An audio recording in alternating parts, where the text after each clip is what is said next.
خواتین و حضرات خوش آمدید کشمیر ڈیجیٹل کے پوڈ کاسٹ کے ساتھ میں ہوں آپ کی میزبان نوشین خواجہ، اور آج میرے مہمان ہیں پاکستان تحریک انصاف کے مرکزی ڈپٹی سیکرٹری راجہ فرح ممتاز صاحب۔ فرق صاحب، آپ کا بہت شکریہ کہ آپ نے ہمیں پوڈ کاسٹ کے لیے وقت دیا۔ آزاد کشمیر میں اکثریت حاصل کرنے کے باوجود پاکستان تحریک انصاف کی ناکامی کی وجہ کیا ہے؟ آپ کیا سمجھتے ہیں؟ بسم اللہ الرحمن الرحیم، ایاک نعبد و ایاک نستعین۔ آپ کا شکریہ۔ جی، آزاد کشمیر میں جو الیکشن ہوئے، اس الیکشن میں تحریک انصاف بھاری اکثریت سے جیتی۔ جی، اس میں آپ نے پوچھا ہے کہ ناکامی کی وجہ یہ تھی کہ کچھ غلط فیصلے ہوئے۔ ٹھیک ہے۔ جب پارٹی الیکشن میں آئی تو پارٹی نے جب ٹکٹ دیے تو ٹکٹ کی جو تقسیم ہوئی تو وہ ان نے الیکٹیبلز اٹھا لیے۔ ٹھیک ہے۔ تو جو بعد میں عمران خان صاحب نے بات مانی بھی، انہوں نے کہا یہ میری اپنا غلطی تھی۔ تو وہ الیکٹیبلز جو تھے وہ ادھر ادھر سے آئے ہوئے تھے، وہ پارٹی کے کوئی نظریاتی کارکن نہیں تھے۔ حالانکہ اس ٹائم ایسا تھا کہ اگر نظریاتی کارکنوں کو ٹکٹ دیے جاتے تو وہ آج پارٹی کے ساتھ کھڑے ہوتے۔ تو یہ لوگ، ان کی ماضی کی بھی جو مثالیں ہیں، کسی نے 5 پارٹیاں چینج کی ہوئی ہیں، کسی نے 6 پارٹیاں چینج کی ہوئی ہیں، یہ صرف اقتدار کے لیے آئے تھے۔ ٹھیک ہے، اس لیے تحریک انصاف ناکام ہوئی۔ ٹھیک ہے۔ ابھی جو لوگ جو منحرف ہوئے تھے، جنہوں نے فارورڈ بلاک بنایا اور پی ٹی آئی سے علیحدگی اختیار کی، کیا سمجھتے ہیں کہ اب آنے والے الیکشنز میں آپ پی ٹی آئی ان کو واپس لے گی؟ دیکھیں، پی ٹی آئی نے جو فیصلہ کیا ہوا ہے، جی، ہمارے چیئرمین عمران خان صاحب جو فیصلہ کرتے ہیں وہی P T I Pakistan Azad Kashmir میں، جی بی میں، اوورسیز میں اس کو منوہن تسلیم کرتی ہے۔ ٹھیک ہے۔ تو عمران خان صاحب نے یہ واضح بیان دیا تھا کہ ان کو واپس نہیں لیا جا سکتا کسی صورت بھی۔ اس کے بعد ہماری پارٹی نے ان کو شو کاز نوٹس جاری کر دیے تھے، اور جو آج کل صورتحال چل رہی ہے عدم اعتماد کی، اس عدم اعتماد میں یہ ہوا کہ یہ جو ہمارے پرائم منسٹر چودھری انوار الحق صاحب تھے، یہ بھی پی ٹی آئی کے ٹکٹ سے آئے ہوئے تھے۔ اور جب ان نے ووٹ لیے رات کے 2 بجے تو انہوں نے کہا جی میں پی ڈی ایم کا امیدوار ہوں۔ ٹھیک ہے۔ تو ان کو بھی فارغ کیا گیا۔ اس کے بعد باقی جو لوگ ہیں انہوں نے آج پھر اپنا 3-4 دن پہلے پارٹی کے ساتھ رابطہ کیا کہ ہمیں واپس لیا جائے۔ ٹھیک ہے۔ اور پارٹی نے ان کو انکار کر دیا، اور پارٹی عمران خان صاحب اور ہمارے سیکرٹری جنرل پاکستان سلیمان اکرم راجہ صاحب ہیں جو، انہوں نے قیوم نیازی صاحب جو ہمارے صدر ہیں ان کو آگاہ کیا کہ ان کو کسی صورت میں واپس نہیں دیا جا سکتا۔ تو اس لیے ان کا پی ٹی آئی سے کوئی ٹھیک ہے۔ فرق صاحب، موجودہ جو عدم اعتماد کی تحریک چل رہی ہے، اس میں پی ٹی آئی کا کیا رول ہے؟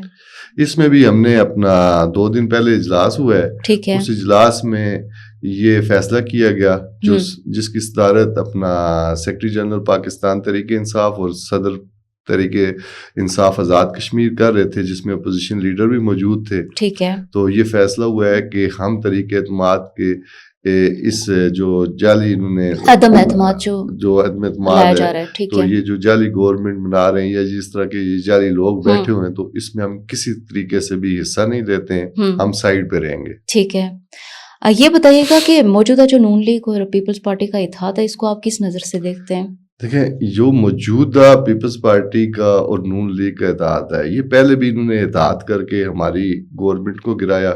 ٹھیک ہے۔ تو یہ ان کا ہمیشہ سے گٹھ جوڑ ہے، یہ جو عوام کو جو ہے نا بیوقوف بناتے رہتے ہیں۔ ٹھیک ہے۔ تو اب آپ خود سوچیں کہ یہ کون سا جمہوری طریقہ کار ہے کہ آپ کو وزیر اعظم بھی ہم خود بنا رہے ہیں اور پھر ہم کہہ رہے ہیں کہ ہم اپوزیشن میں بیٹھیں گے۔ ٹھیک ہے۔ تو یہ تو بالکل جو ہے نا، ایک تو عوامی مینڈیٹ کی توہین ہے، اور ایک دوسرے کے خلاف بھی وہ اسٹیٹمنٹس دیتے رہتے ہیں، اور قانون کی بھی یہ توہین کر رہے ہیں۔ ٹھیک ہے۔ یہ بتائیں کہ پاکستان تحریک انصاف کے جو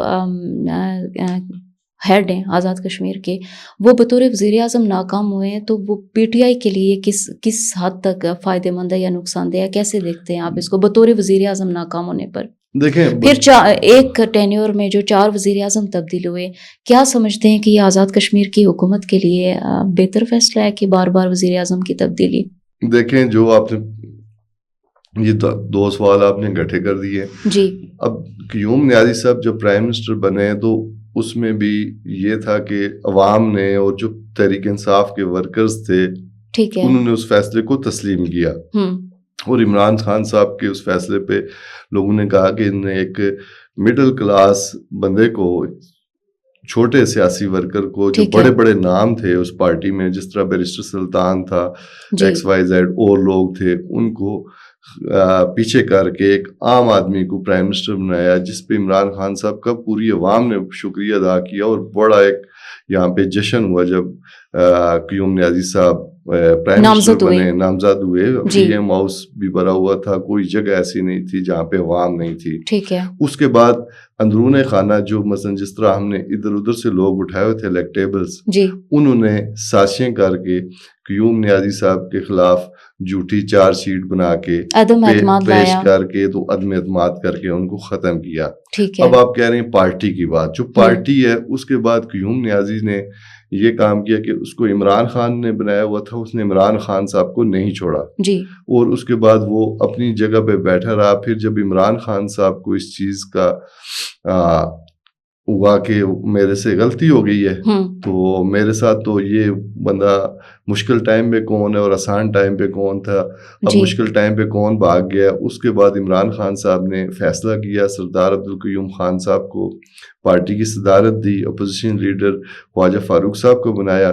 اس کے بعد قیوم نیازی صاحب نے آزاد کشمیر میں، آپ پچھلے 2.5-3 سال میں آپ مجھے مسلم لیگ نون پیپلز پارٹی کا کوئی جلسہ، کوئی اس طرح کی چیزیں آپ دکھائیں، پیچھے انہوں نے جو کیے تو انہوں نے خالی کرسیوں کے ساتھ خطاب کیا۔ تو اس کے باوجود آزاد کشمیر میں صدر جماعت سردار عبدالقیوم خان نے پارٹی کو گراس روٹ سے، یعنی وارڈ سے لے کے مرکز تک اس کو ضلع ڈویژن اس کو منظم کیا، تنظیمیں بنائی، اور ہر شہر میں اور ہر ڈسٹرکٹ میں انہوں نے جلسے کیے، جلوس کیے، ریلیاں کیے۔ فاروق صاحب یہ بتائیے گا، موجودہ جو اپوزیشن لیڈر ہیں خواجہ فاروق صاحب، وہ بھی پی ٹی آئی کے ٹکٹس ہیں، اور جب بھی قیوم نیازی صاحب آتے ہیں اور جلسے جلوس ہوتے ہیں تو وہ ہمیشہ مخالفت کرتے ہوئے نظر آتے ہیں، یا تو نظر نہیں آتے جلسے جلوسوں میں۔ اس کی کیا وجہ ہے؟ کیا ان کے درمیان میں کوئی جبکلش ہے؟ دیکھیں، مخالفت تو اس طرح کہیں پہ انہوں نے اس طرح کی نہیں ہے۔ ٹھیک ہے۔ باقی پارٹی جو ہے نا، سیاسی پارٹیاں میں اختلاف ہوتا ہے، وہ جمہوریت کا حسن ہے، اور عمران خان صاحب جو ہمارے لیڈر ہیں انہوں نے بھی یہی کہا ہوا ہے کہ سوال آپ کر سکتے ہیں۔ سوال یہاں پہ جو کاسا لیس لوگ ہیں، جس طرح دوسری پارٹیوں کے لوگ ہیں، وہ اپنی قیادت سے سوال بھی نہیں کر سکتے۔ تحریک انصاف وہ واحد پارٹی آپ نے دیکھا کہ سی ایم جو ہمارے سابق سی ایم تھے گنڈا پور صاحب، ان کے خلاف لوگوں نے باتیں کی۔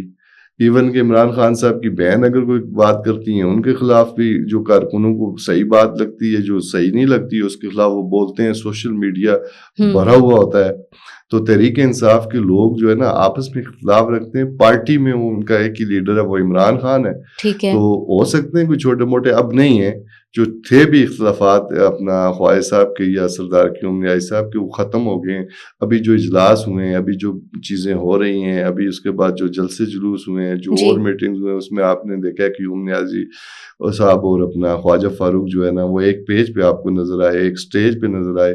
ابھی ایسی کوئی بات نہیں ہے۔ اگر کوئی گلہ شکوہ ہوتا بھی ہے تو آپس میں بیٹھ کے اس کو ختم کر لیتے ہیں۔ آپ کیا سمجھتے ہیں کہ خطے بھر میں جو اب تحریک انصاف کی جو تنظیمیں ہیں وہ من پسند افراد پر مشتمل ہیں، تو کیا وہ اس پارٹی کو کمزور کرنے کا باعث نہیں بنتے، مضبوط کرنے کے بجائے، اگر وہ اپنے ذاتی مفادات کو ترجیح دیتے ہیں اپنے دیکھیں، تحریک انصاف کی کوئی ایسی تنظیم نہیں ہے۔ تحریک انصاف کا جو مرکزی تنظیم بنی وہ باقاعدہ انٹرا پارٹی الیکشن ہوئے۔ ٹھیک ہے۔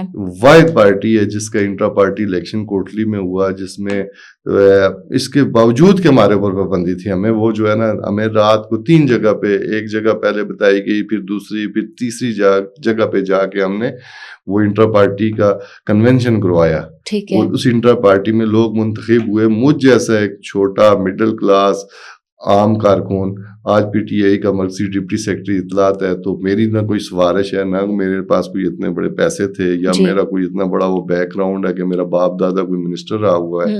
میں ایک عام سیاسی کارکن ہوں۔ بالکل جو ہے نا میرٹ پہ فیصلے ہوتے ہیں۔ اگر کہیں پہ چھوٹی موٹی بات ہو بھی جائے تو لوگ اس پہ جب سوال اٹھاتے ہیں یا اختلاف کرتے ہیں تو اس کو دور کیا جاتا ہے اچھے طریقے سے۔ کوئی ایسی بات نہیں ہے۔ حالیہ جو تحریک تھی اس میں آپ نے پاکستان تحریک انصاف نے ایکشن کمیٹی کا ساتھ دیا جس میں کہ لوگ پاکستان محالف نعرے بھی لگاتے رہے، تو آپ اس کو کیسے دیکھتے ہیں؟ کیا یہ پاکستان محالف جو نیریٹو ہے اس کی پشت نہیں تھی؟ دیکھیں تحریک انصاف نے جب یہ ایکشن کمیٹی کا کام سٹارٹ ہوا تو تحریک انصاف نے باقاعدہ اپنے چیئرمین عمران خان صاحب سے بات کی کہ ان کا یہ معاملہ ہے، ان کا منشور ہے، ان کی چارٹر آف ڈیمانڈز ہیں. تو خان صاحب نے جب اس چیز کو دیکھنے کے بعد انہوں نے پہلی دفعہ انہوں نے فیصلہ دیا کہ آپ عوامی حقوق کی کوئی بھی بات ہے، کوئی بھی کام کر رہا ہے تو اس میں آپ تحریک انصاف اس کا ساتھ دے گی. بات یہاں پہ رہی کہ انہوں نے مخالف نعرے لگائے. دیکھیں جو ایکشن کمیٹی میں مختلف لوگ ہیں، مختلف مکتبہ فکر کے لوگ ہیں، تو ان کے جو نعرے لگانے والے وہ ان کی کور کمیٹی میں شامل نہیں ہیں. وہ ان کے جو اپنا رہنما ہیں وہ سب اپنی جگہ پہ وہ بیان دے چکے ہیں کہ وہ ایک عام طریقے سے ان کا کوئی اس پارٹی میں وہ ایک تنظیم جس طرح انہوں نے اپنے ممبرز بنائے ہوئے ہیں 31-32 ان میں وہ لوگ شامل نہیں ہیں. پھر اگر ہم تو عوامی حقوق کے لیے ان کے ساتھ کھڑے ہوئے، مجھے یہ بتایا جائے کہ اگر وہ اس طرح کے نعرے لگا رہے تھے یا کچھ کر رہے تھے تو پھر امیر مقام کیوں آیا؟ طارق فضل چودھری کیوں آیا؟ پیپلز پارٹی کا قمر زمان قاہرہ کیوں آیا؟ تو وہ تو ہم تو بائی چوائس پاکستانی ہیں نا، وہ تو پاکستانی ہیں، تو پھر وہ ایسے لوگوں کے ساتھ بیٹھ کے کیوں مذاکرات کر رہے ہیں؟ یہ ان کے خلاف بھی پروپیگنڈا ہے. ٹھیک ہے، حالانکہ ان کو ظاہر حکومت پاکستان اگر تسلیم کرتی ہے تو مجھے اور لوگوں کو تو پھر شک نہیں ہونا چاہیے. یہاں پہ تو ویسے لوگوں کو کسی کو کافر بنایا جاتا ہے، کسی کو اینٹی پاکستان. آپ کیا سمجھتے ہیں کہ یہ کس کی طرف سے تھا؟ یہ جو مخالف نعرے وغیرہ لگائے گئے، کیا یہ اس میں کسی سیاسی پارٹی کی انوالومنٹ ہے جس نے اپنے لوگ گھسا کر ایسا کروایا ہو؟ دیکھیں یہ میں کسی کے اوپر الزام تو نہیں لگانا چاہتا ہوں. یہاں پہ ہم نے بہت ساری ایسی باتیں سنی، پھر کئی چیزوں کی آج کل آپ کو پتہ ہے میڈیا کا دور ہے، کیمرہ ہے ہر جگہ پہ، چیزیں 2 منٹ کے بعد ہر چیز سچی اور جھوٹی کہانی سامنے آ جاتی ہے.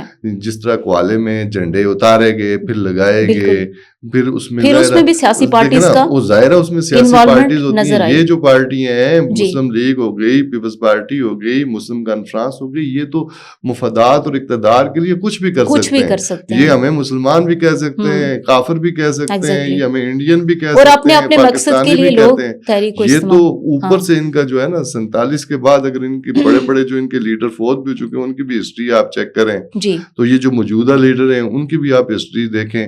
وہ اپنے مفادات کے لیے وہ اپنے بچوں کو کہہ سکتے ہیں یہ انڈیا کے ایجنٹ ہیں، بالکل یہ تو کہہ سکتے ہیں. حالانکہ ہمارے جو ادارے ہیں، ہماری جو ریاست کے ذمہ دار لوگ ہیں، ان کو یہ چیز سوچنی اور سمجھنی چاہیے کہ پاکستان کے ساتھ ہمارا رشتہ ہے لا الہ. ہم پاکستان کو اپنا بھائی اور بڑا بھائی مانتے ہیں. تو ہماری اس رشتے پہ، ہماری اس محبت پہ کبھی شک نہیں کرنا چاہیے، بلکہ ہمیں اس پہ ان کو خراج تحسین، خراج عقیدت پیش کرنی چاہیے کہ یہ لوگ ہمارے ساتھ کھڑے ہیں، یہ ہم پہ بلیو کرتے ہیں. تو ان کو، ان لوگوں کو باہر نکالنا چاہیے. یہ جو سیاسی جو بابے ہیں یہ اپنے مفادات کے لیے کچھ بھی کرتے ہیں.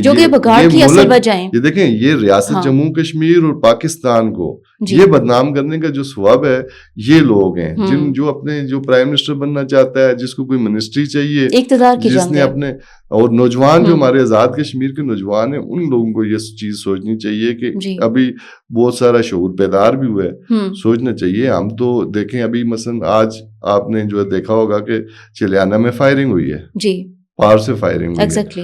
اس میں اگر کوئی اب فیس کرے گا، عوام تو کرے گی، اور اس کا دفاع فوج کرے گی، پاک فوج کرے گی. ہمیں تو عمران خان نے بھی کہا یہ ملک بھی میرا ہے، فوج بھی میری ہے، ہمیں تو کسی فوج سے پرابلم نہیں.